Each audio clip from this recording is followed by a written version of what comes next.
नमस्कार दोस्तों इन दिनों में चर्चाएं बहुत हैं मंदिरों के बारे में भी और धर्म की राजनीति, धर्म की सियासत के बारे में भी।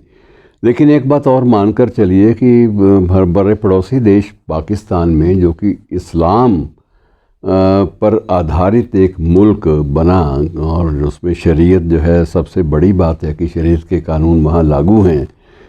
वहाँ भी मंदिरों की तादाद अब भी काफ़ी है और मंदिर वहाँ के वीरान नहीं हैं। यद्यपि हमने तो एक प्रकार से अलग से खारिज कर दिया, लेकिन कुछ एक मंदिर वहाँ पर आज भी अहमियत का, आकर्षण का और पूजा का केंद्र बने हुए हैं। इनमें सबसे जो बड़ा मंदिर जो माना जाता है वो कराची के सोल्जर बाज़ार में एक हनुमान मंदिर है, पंचमुखी हनुमान मंदिर, सोल्जर बाज़ार कराची, यही उनका पता है। कभी आप नेट पे तलाशें तो आपको मिल जाएगा पूरा का पूरा ज़िक्र। और यहाँ पर हनुमान जी की जो मूर्ति है वो 2.5 मीटर की मानी जाती है और बहुत विशाल मूर्ति है और वहाँ पर अब भी बाकायदा मेला लगता है। और इसके अलावा भी आप थोड़ा सा कराची उसी क्षेत्र में सिंध में ही चले जाएँ तो हिंगलाज का मंदिर आज भी सबसे ज़्यादा ऐसा महत्वपूर्ण मंदिर माना जाता है जहाँ बाकायदा यात्राएं निकलती हैं, यात्राएं होती हैं। और सरकारी आंकड़े ये बताते हैं कि लगभग 2.5 लाख लोग हर साल वहाँ पर एकत्र होते हैं, श्रद्धालु। और मुस्लिम जो वहाँ की जनसंख्या है वो भी इसे नानी का मंदिर के नाम से जानते हैं और नानी का मंदिर के रूप में बाकायदा कंजकें जो है, मुस्लिम कन्याओं को भी कंजकों में शामिल किया जाता है। और ये एक सर्वधर्म समभाव का एक मुख्य केंद्र भी है। और सबसे जो दूसरी महत्वपूर्ण बात यह है कि हिंगलाज में वहाँ जहाँ भैरव वगैरह की मूर्तियाँ हैं, वहाँ उसके साथ साथ वहाँ अघोरियों के बहुत सारे केंद्र हैं और अघोरी साधु भी वहाँ की कुछ गुफाओं में बाकायदा तप करते हैं।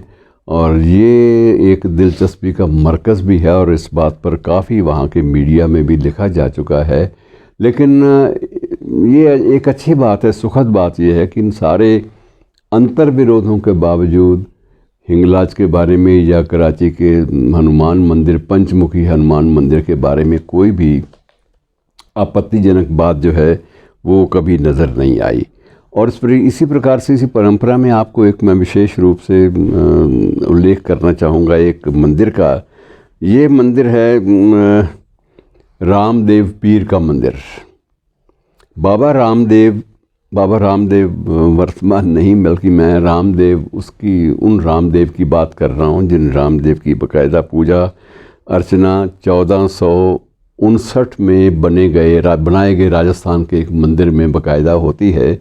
और अब भी वहाँ पर बाबा रामदेव के मंदिर में बाकायदा लोग लाखों की संख्या में वहाँ पर जाकर वहाँ से कुछ ज्योति जो है वो लेकर आते हैं।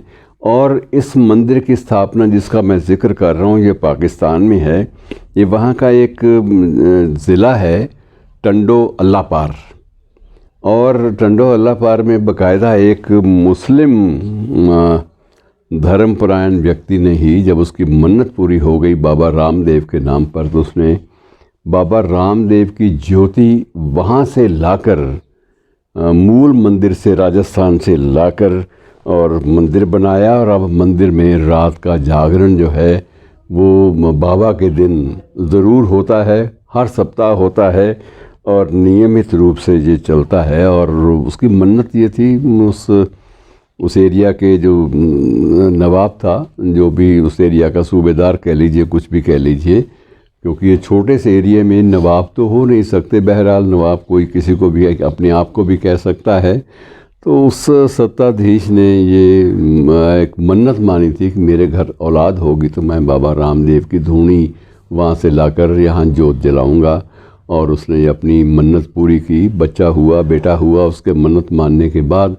और वो स्वयं नंगे पाँव, कहा जाता है कि नंगे पाँव उस मंदिर तक, राजस्थान में स्थित उस मंदिर तक गया और वहाँ से ज्योति लेकर नंगे पाँव ही अपने इस गांव में आया और जहाँ उसने विशाल मंदिर का निर्माण किया।